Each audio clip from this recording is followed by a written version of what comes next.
بسم الله الرحمن الرحيم نحمده ونصلي على رسوله الكريم أما بعد فأعوذ بالله من الشيطان الرجيم بسم الله الرحمن الرحيم فمن شهد منكم الشهر فليصم صدق الله العظيم۔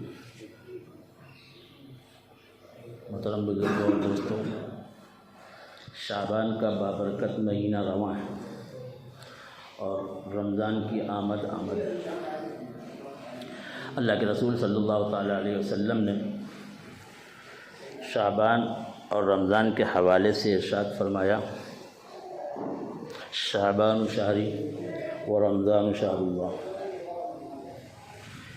شعبان میرا مہینہ ہے اور رمضان اللہ کا مہینہ ہے۔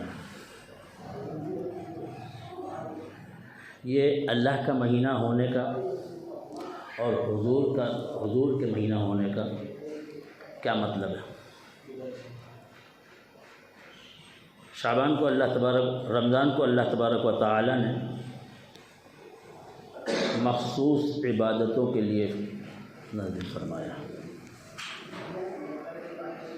رمضان المبارک میں زیادہ عبادتوں کا مطالبہ ہے۔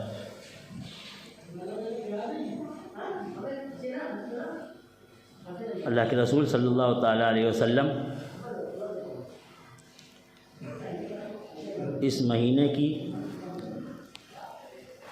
2 مہینے پہلے سے تیاری شروع کر دیتے۔ رمضان المبارک میں وہ 29 کا مہینہ ہو یا 30 کا مہینہ ہو، رمضان المبارک جس کو 29 کا مہینہ ملا اس کو 29 دن، اور جس کو 30 کا مہینہ ملا اس کو 30 دن روزے رکھنے ہیں۔ ارشاد فرمایا، فمن شہد منکم الشہر فلیصم۔ جس کو رمضان کا مہینہ ملے وہ روزہ رکھے۔ رمضان المبارک کے علاوہ باقی 11 مہینوں میں کسی مہینے میں کسی دن روزہ فرض نہیں، لیکن رمضان کے ہر دن روزہ فرض ہے۔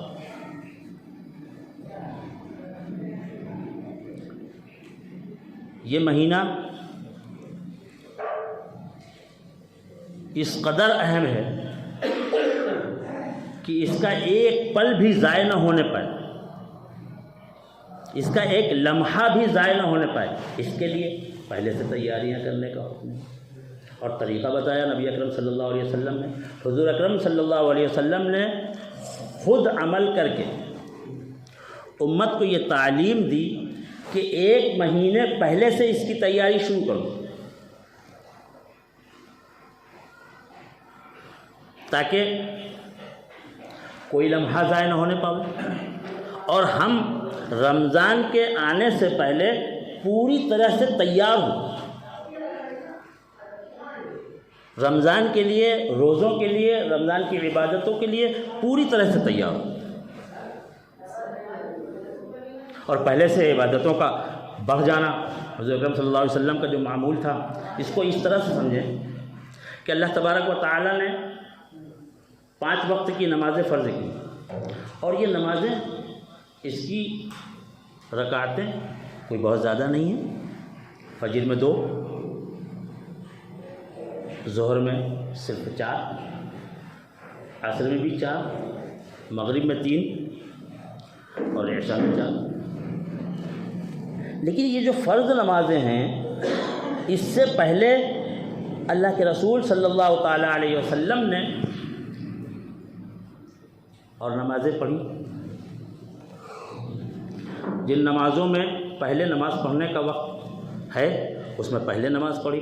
مغرب میں پہلے نماز پڑھنے کا وقت نہیں ہوتا، سورج غروب ہونے کے بعد جلدی اذان دیتے تھے اور اذان کے فوراً بعد جماعت کھڑی ہو جاتی تھی، تو مغرب میں فرض کے بعد پڑھی۔ لیکن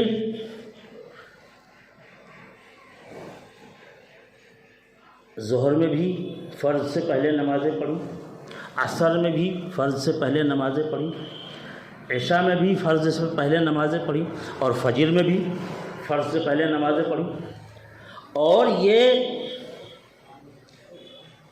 نمازیں اس لیے پڑھی کہ فرض سے پہلے ہمارا دل نماز کے لیے، فرض کے لیے پوری طرح سے یکسو ہو جائے، اور فجر کی نماز سے پہلے 2 رکعت جو اللہ کے نبی صلی اللہ علیہ وسلم نے پڑھا، اس کی اتنی تاکید فرمائی کہ روایتوں میں ہے کہ آپ نے یہ فرمایا کہ یہ 2 رکعت چاہے تم کو گھوڑے روند رہے ہوں تب بھی یہ 2 رکعت پڑھو، یعنی حالات چاہے جیسے ہوں یہ 2 رکعت نماز پڑھنے کی تاکید فرمائی۔ کیوں؟ صبح سو کر کے اٹھتے ہیں ہم، کچھ مردنی سی ہوتی ہے، نیند کا اثر ہوتا ہے، تو ہو سکتا ہے کہ ہم جب نماز پڑھیں تو ہمارے اوپر نیند کا اثر ہو اور نماز غفلت میں گزر جائے، اس لیے پہلے 2 رکعت نماز پڑھ لیں، دل پوری طرح سے فرض کے لیے یکسو ہو جائے، اس کے بعد فرض پڑھیں۔ اللہ تبارک و تعالیٰ نے ارشاد فرمایا قد افلح من تزکا، کامیاب ہوا وہ شخص جس کا دل پاک ہوا، وذکر اسم ربہ فصلی، اور اس نے اپنے رب کا نام لیا پھر نماز پڑھی، یعنی فرض سے پہلے کچھ عبادتیں کر لیں،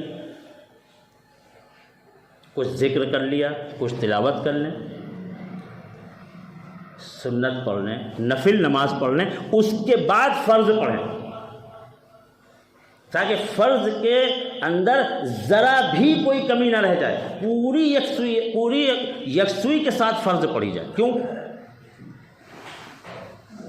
ہم نے اگر 4 رکعت نماز پڑھی تو اللہ کے ہاں پوری 4 رکعت کا حساب دینا ہوگا، ایسا تو نہیں ہے کہ 4 رکعت کی نیت باندھی، آخر کی 2 رکعتوں کا حساب دینا ہوگا یا 3 رکعتوں کا حساب دینا ہوگا، پوری 4 کا حساب دینا ہے نا، اور اس 4 رکعت کے اندر قرات کا حساب بھی دینا ہوگا، رکوع کا بھی حساب دینا ہوگا، سجود کا بھی حساب دینا ہوگا، پوری 4 رکعت کے ہر عمل کا حساب دینا ہوگا۔ تو اللہ کے نبی صلی اللہ تعالیٰ علیہ وسلم نے فرض سے پہلے جو نمازیں پڑھیں اور اس کا حکم دیا، وہ اس لیے پڑھی کہ نماز سے پہلے ہم یکسو ہو جائیں اور پوری طرح سے طبیعت نماز کے لیے تیار ہو جائے، اس کے بعد فرض پڑھیں۔ اسی طرح رمضان المبارک میں ایک روزہ رکھا، ایک دن کی تراویح پڑھی، 2 دن کی تراویح پڑھی، اب اس کا اثر شروع ہوا، اب عبادتوں کا اثر شروع ہوا، اب من لگنے لگا، اب من صاف ہوا، اس کے بعد دل لگنے لگا نمازوں میں، روزوں میں اور عبادتوں میں۔ لیکن یہ جو رمضان المبارک کے چند دن گزر گئے یا چند ساعتیں گزر گئیں، یہ اتنا بڑا نقصان ہوگا کہ ساری دنیا کی دولت دے کر کے بھی اس کی تلافی نہیں ہو سکتی، ساری دنیا کا خزانہ دے کر کے بھی اس کی تلافی نہیں ہو سکتی۔ جس طرح سے اللہ کے نبی صلی اللہ تعالیٰ علیہ وسلم نے فرض نمازوں سے پہلے عبادت کرنے کا طریقہ بتا کر کے ہمیں یکسو کیا فرض نماز کے لیے، اسی طرح سے اللہ کے رسول صلی اللہ تعالیٰ علیہ وسلم رمضان المبارک کے آنے سے پہلے تیاری کا جو طریقہ ہم کو بتا رہے ہیں، حضرت عائشہ صدیقہ رضی اللہ تعالی عنہ حضور اکرم صلی اللہ علیہ وسلم کی سب سے چہیتی اہلیہ ہیں۔ ام المومنین حضرت عائشہ صدیقہ رضی اللہ تعالی عنہ فرماتی ہیں کہ میں نے حضور اکرم صلی اللہ علیہ وسلم کو شعبان کے مہینے میں اتنا روزہ رکھتے ہوئے دیکھا کہ باقی سال کے 10 مہینوں میں کبھی نہیں دیکھا۔ رمضان میں اللہ کے رسول صلی اللہ علیہ وسلم پورے مہینے کے روزے رکھتے تھے، لیکن شعبان میں اتنی کثرت سے روزے رکھتے تھے، تقریباً پورے روزے رکھتے تھے، اکا دکا چھوڑ کر کے۔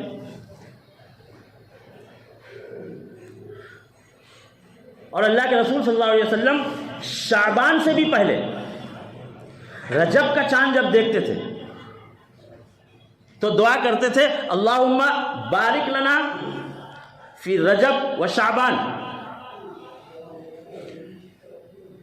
اے اللہ ہمارے لیے رجب اور شعبان کو مبارک بنا دی۔ اللہ رجب کا چاند آپ نے دکھا دیا، اب رمضان قریب ہے تو اب ان 2 مہینوں کو ہمارے لیے بابرکت بنا دیجئے۔ کیا مطلب ہے بابرکت بنا دیجئے؟ کہ ان 2 مہینوں میں ہماری صحت باقی رہے، ان 2 مہینوں میں ہماری زندگی باقی رہے، کوئی بڑی پریشانی نہ آئے، تاکہ ہم رمضان کی یکسوئی کے ساتھ تیاری کر سکیں۔ اللہم بارک لنا فی رجب و شعبان وبلغنا رمضان، کہ اللہ آپ نے رجب دکھا دیا تو اب رجب اور شعبان میں ہمارے لیے برکت رکھ دیجیے اور ہم کو رمضان تک پہنچا دیجیے، ہماری زندگی رمضان تک اور باقی رکھیے۔ اللہ کے نبی صلی اللہ علیہ وسلم نے کبھی زندہ رہنے کی دعا نہیں مانگی، لیکن جب رجب کا چاند دیکھتے تھے تو اس کے بعد یہ دعا کرتے تھے کہ اللہ آپ نے رجب کا چاند دکھا دیا ہے، اب ان 2 مہینوں میں ہمارے لیے برکت کی دعا اللہ کے نبی صلی اللہ علیہ وسلم مانگتے تھے، اور رمضان تک ہمیں پہنچا دی۔ آپ نے ہمیں اگر آپ کو بلانا ہے تو ایک مرتبہ رمضان کی مقبول عبادتیں دے دیجئے، اس کے بعد بلا لیجئے۔ اب ہمارے اور رمضان کے درمیان تھوڑا سا وقت باقی ہے، کچھ 11 یا 12 دن، اس کے بعد انشاءاللہ رمضان آئیں گے۔ کاہے کے لیے آئیں گے؟ سال بھر میں جتنا نہیں کھایا ہے اتنا کھانے کے لیے آئیں گے۔ ہم میں سے اکثر لوگوں کا رمضان میں وزن بڑھ جاتا ہے، کیوں؟ ہم صرف وقت بدل دیتے ہیں کھانے کا، لیکن اتنا کھاتے ہیں کہ وزن بڑھ جاتا ہے۔ معاف کیجیے گا مجھے، لیکن ایسا ہوتا ہے۔ حضور اکرم صلی اللہ علیہ وسلم کے زمانے میں اور صحابہ کے زمانے میں رمضان روزہ رکھنے کے لیے آتا تھا، اور ہمارے زمانے میں زیادہ کھانے کے لیے آتا ہے۔ رمضان زیادہ کھانے کے لیے نہیں ہے میرے دوستو۔ اگر ہم رمضان میں زیادہ کھائیں گے تو ہم کو رمضان سے فائدہ نہیں حاصل ہوگا۔ رمضان کھانے کے لیے نہیں ہے، رمضان کھانا چھڑانے کے لیے ہے، رمضان کم سونے کے لیے ہے، رمضان زیادہ عبادتوں کے لیے ہے، اللہ کو یاد کرنے کے لیے۔ ہم نے ابھی تک خوب کھا کھا کر کے اور خوب سو سو کر کے رمضان گزارا۔ اب کی یہ طے کریں کہ ہم رمضان کی ناقدری نہیں کریں گے، اور یہ نیت کریں کہ اب ہم رمضان کی قدر کریں گے، کیونکہ ناقدری کے نتیجے میں ہم نے بہت سزائیں بھگتنی۔ اب یہ طے کریں کہ انشاءاللہ رمضان کی ہم قدر کریں گے، اور رمضان کی قدر یہ ہے کہ ہماری عبادتیں بڑھ جائیں۔ اللہ تبارک و تعالی کہنے والے کو بھی اور سننے والوں کو بھی قدردانی نصیب فرمائے اور عمل کی دولت سے مالا مال فرمائے۔ وآخر دعوانا الحمدللہ رب العالمین۔ السلام علیکم ورحمۃ اللہ وبرکاتہ۔ اگر آپ کو ہماری بات پسند آئی ہو تو اسے لائک اور شیئر ضرور کریں، اور ہاں، ہمیں سبسکرائب اور فالو کرنا نہ بھولیں تاکہ دینی معلومات اور تاریخ اسلام کی کوئی بھی بات آپ مس نہ کریں اور ہمارا ہر ویڈیو سب سے پہلے آپ کے پاس پہنچے۔ تو جڑے رہیے ہمارے ساتھ اور دیکھتے رہیے ہمارا اسلامی چینل محمد طٰہٰ کی بات۔